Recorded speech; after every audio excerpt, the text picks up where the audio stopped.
Yo iré al pasado.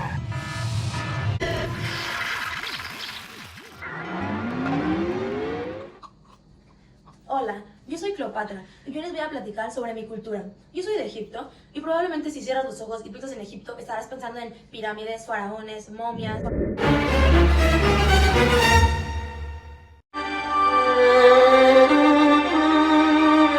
La cultura egipcia es la más larga y documentada en la historia. Tiene más de 5000 años. Egipto queda en el extremo nororiental del continente africano. Limita al norte con el mar Mediterráneo, al sur con la actual República de Sudán, al oriente con Israel y el Mar Rojo y al occidente con el desierto de Libia. Más del 90% del territorio es desértico. Al oriente se extiende el desierto de Arabia y al occidente el desierto de Sahara. Su capital actual es El Cairo y su bandera consta de 3 franjas horizontales, colores rojo, blanco y negro.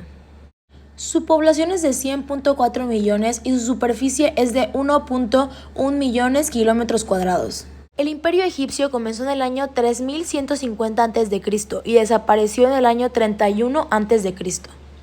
Los primeros grupos de egipcios eran nómadas. Todas las primaveras los egipcios montaban sus campamentos a orillas del río Nilo. Vieron que allí durante todo el año se vivía bien y empezaron a construir casas. Las ciudades fueron haciéndose cada vez más grandes y pasaron a llamarse estados. Esos estados se unieron y formaron el Alto Egipto y el Bajo Egipto. La historia de Egipto se divide en 4 historias. Primero, el Antiguo Egipto. El Imperio Antiguo, durante esta época, los egipcios construyeron las pirámides Keops, Kefren y Miserinos. Egipto se extendió desde el desierto de Nubia hasta el monte Sinaí. La capital del imperio en ese momento era Menfis. Keops, Kefren y Miserino fueron también los nombres de 3 faraones durante este periodo. En los inicios, el faraón era considerado como la reencarnación del dios Horus. Cada faraón contaba con esposas, sacerdotes, visires y generales. La sociedad del Antiguo Egipto era una sociedad agrícola, pero el desarrollo de las artes y de las ciencias era increíble, en especial en álgebra, geometría, escritura y astronomía.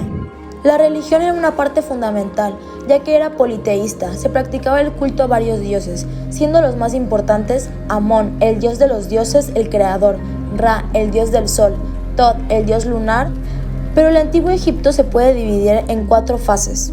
Número 1, el Imperio Antiguo, que también era conocido como la Era de las Pirámides, ya que es cuando se empiezan a construir esas increíbles obras arquitectónicas llenas de misterios. Número 2, el Imperio Medio. La ciudad más importante de la época en ese tiempo es Tebas, tanto que es elegida también como una capital. Esta época es una época de guerras y conquistas, pero también de derrotas y de pérdidas. Un hecho destacable de este periodo es la conquista de parte de Egipto por los Hicsos, que movieron la capital a Avaris, y tras una época bastante ajetreada, llega el Imperio Nuevo. Egipto vuelve a la normalidad y se restaura la unidad entre el Alto y Bajo Egipto. La capital regresa a Tebas. En este tiempo sucede algo nunca antes visto. La mujer asume un rol elevado en la vida monárquica. Hatshepsut fue la primera mujer faraón y en el mismo tiempo surge otra femenina muy influyente. Hablamos de Nefertiti. Pero los faraones más importantes de esta época fueron Ramsés II, que comenzó uno de los templos más increíbles jamás construidos, como Abul Simbel, y Tutankamón, que fue muy famoso y conocido por el tesoro que fue encontrado en su tumba. Ahora por último, el periodo intermedio tardío. En este periodo, Egipto poco a poco va perdiendo poder. Tebas deja de ser la capital y pasa a ser Tanis I y luego Buzbatis. En el año 525 a.C., los persas invaden el país, cuando años más tarde, en el año 332 a.C., Alejandro Magno llega a Egipto y comienza una nueva era.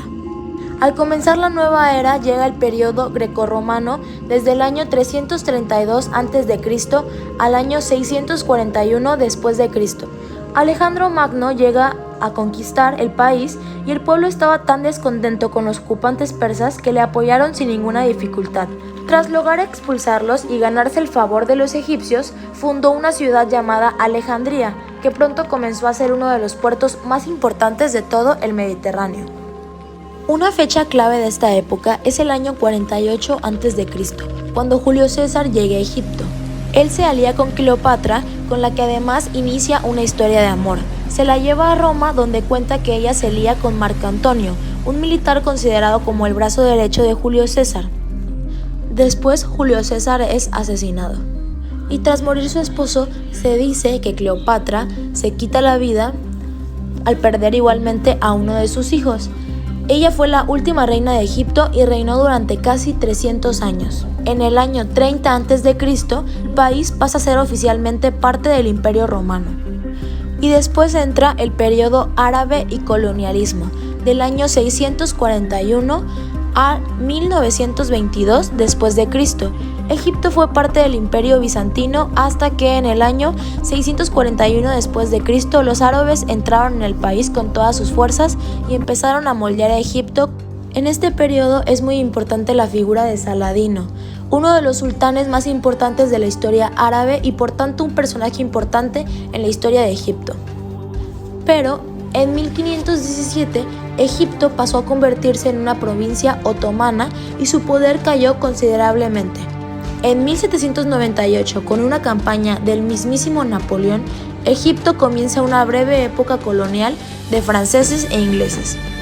En 1922, Gran Bretaña concede a su colonia de facto la independencia y crea el Reino de Egipto bajo un monarca. Y por último, antes de llegar al Egipto actual que conocemos, está la Edad Moderna. Esta duró hasta 1952, cuando tuvo una gran revolución que derrocó a la monarquía corrupta y dictatorial del rey Farouk. El líder de esta revuelta era Gamal Abdel Nasser. Los años de Nasser son también los años del sueño, donde se quería unificar todos los pueblos árabes y de combatir al enemigo histórico, Israel. Son también años de reformas agrarias, de la expulsión de los ingleses del Canal de Suez y del inmenso proyecto de la prensa de Asuán. También perdió zonas de la península de Sinaí y reforzó los lazos con la URSS. Y tras su muerte le siguió el vicepresidente Sadat, quien cambió el rumbo político. Fue más un conciliador con Israel y enfrió las relaciones con la URSS. Acercando su postura a la de Estados Unidos, en 1971, además, el nombre del país pasa a ser República Árabe de Egipto. En 1979 se aceptó la paz con Israel y se firmó junto con el primer ministro israelí Begin y con el presidente americano Carter los acuerdos de Camp David. Y tras su muerte en un atentado durante un desfile militar, Hosni Mubarak era el presidente de Sadat, entonces pasó a ser su sucesor hasta el 2011, fecha en la que inicia la segunda revolución egipcia dentro del movimiento de la primavera árabe. Durante este periodo sucedieron básicamente tres cosas. Número 1, el deterioro económico del país incrementó de manera sustancial. Mubarak siempre intentó mediar las relaciones entre Estados Unidos, Israel y países árabes, pero esto no le gustó nada a los radicales, así que Egipto era atacado. Y por último, el pueblo estaba cansado de tanta corrupción y reclamaba la instauración de una verdadera democracia. Después, en el 2012, Mohamed Morsi fue el primer presidente elegido democráticamente en Egipto. Pero un año después, el 3 de julio del 2013, fue encarcelado tras un golpe de Estado promovido por Abdul Fattah al-Sisi, el presidente del país hoy en día. En la actualidad, Morsi sigue cumpliendo eso. Con la llegada de al-Sisi al poder, se volvió a instalar un modelo político autoritario. El nuevo gobierno no tiene problemas en reprimir la libertad de expresión y hay miles de personas que han sido encarceladas en condiciones casi infrahumanas. Actualmente es muy notorio que hay una crisis de derechos humanos muy grave, pero al-Sisi cuenta con mucho apoyo. Hay gente que lo considera un héroe que supo salvar a Egipto de la inestabilidad política. Ahora vamos a hablar de Egipto en la actualidad. Bueno, actualmente el idioma oficial de Egipto es el árabe. El idioma de los egipcios se usa día a día, es el árabe egipcio, un dialecto egipcio local. Después su moneda es la libra egipcia, es una moneda de Egipto y se divide en 1000 piastras o 1000 millimes. Una libra egipcia es igual a 1.27 pesos mexicanos. El 90% de la población egipcia practica la religión islam, a diferencia de la religión del antiguo Egipto. El islam es una religión monoteísta. El 10% del restante es católica, copta, maronita, armenia y bahá'í. Y según su constitución, Egipto es una república árabe con un sistema democrático donde el Islam es la religión oficial del Estado y las normas jurídicas están basadas en el Corán, aunque se atribuye al Estado la obligación de permitir el cambio de cualquier religión. De hecho, es una república presidencialista. Y ahora vamos a hablar del arte y la música. La música tradicional de Egipto es la música sawahili. Originaria de la costa norte, se le realiza con el simsimaya, un instrumento indígena de cuerdas, música copta, que es la música litúrgica de la iglesia copta. Se trata de himnos cantados al ritmo de los platillos y triángulos. Es lo que más similitud conserva con la música del antiguo Egipto. En el ámbito de la música, la danza tradicional de Egipto, una de las más comunes es el sha'abi. Se encarga de agrupar bailes que son populares o folclóricos, como es el caso del combate o del bastón. Igualmente, Egipto es muy conocido por la danza del viento, danza egipcia o correctamente llamada danza oriental. Esta es la evolución escénica de diversas danzas antiguas, tradicionales de Oriente Próximo, junto con otras del norte de África y Grecia.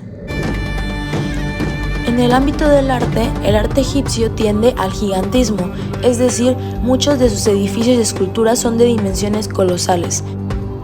La pintura y la escultura en relieve empleada en templos y tumbas, unido al empleo de abundantes jeroglíficos, ha permitido conocer con gran detalle la historia de Egipto.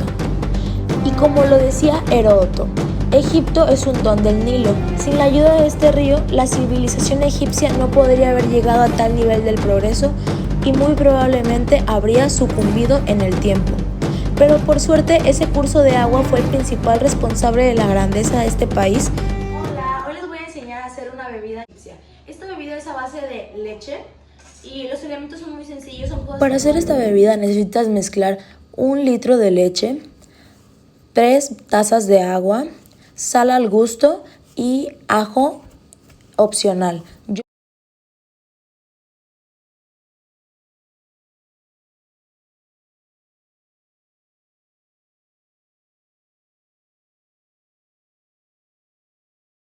Mezclo esto hasta que quede de manera homogénea. Les voy a compartir los beneficios que tiene esta bebida a base de leche.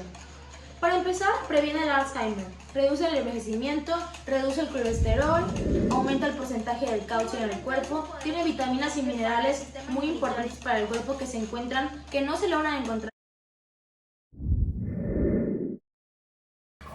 Ahora voy a llamar a una invitada especial para que me ayude a probar esta bebida.